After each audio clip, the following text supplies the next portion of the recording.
A provision for filing appeal by the affected doctors to the apex body from the decision of the expert panel had been made for the first time by the circular a memorandum dated 29/1993 full stop. This circular is applicable only to the doctors in the private sector full stop, presumably for bridging that lacuna in respect of the doctors in the government sector.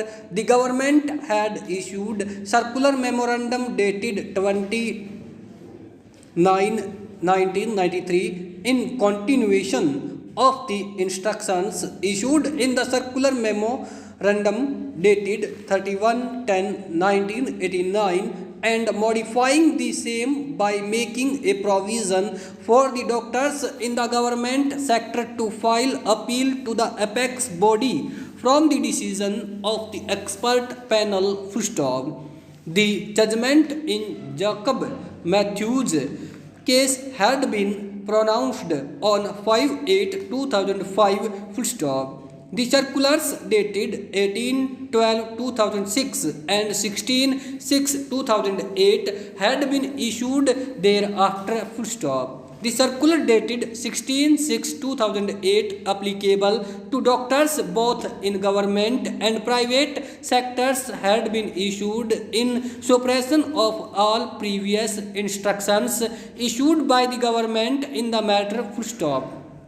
But neither in the circular dated 18/12/2006 nor in the circular dated 16/6/2008 made any mention about the judgment of the apex court in Jacob Matthews case full stop.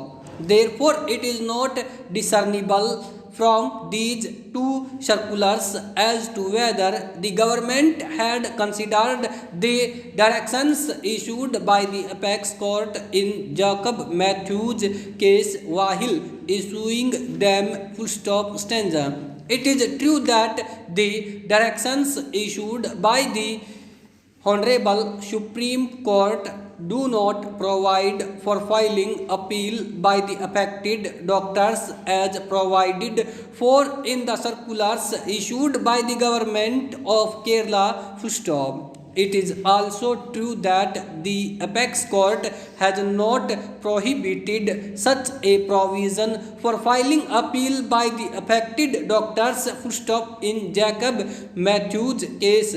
We notice the reasons stated by the apex court for issuing the guidelines governing the prosecution of doctors for offences of which criminal rashness or criminal negligence as in ingredient full stop.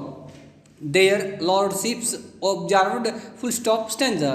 As we have noticed herein above that the cases of doctors, surgeons and physicians being subjected to criminal prosecution are on an increase full stop. Sometimes such prosecutions are filed by private complainants and sometimes by police on an FIR being lodged and cognizance taken full stop. The investigating officer and the private complainant cannot always be supposed to have knowledge of medical science so as to determine whether the act of the accused medical professional amounts to breach or negligent act within the domain of criminal law under section 304A of IPC full stop. The criminal process, once initiated, subjects the medical professional to serious embarrassment and sometimes harassment full stop. He has to seek bail to escape arrest, which may or may not be granted to him full stop. At the end, he may be exonerated by acquittal or discharge, but the loss which he has suffered in his reputation cannot be compensated by any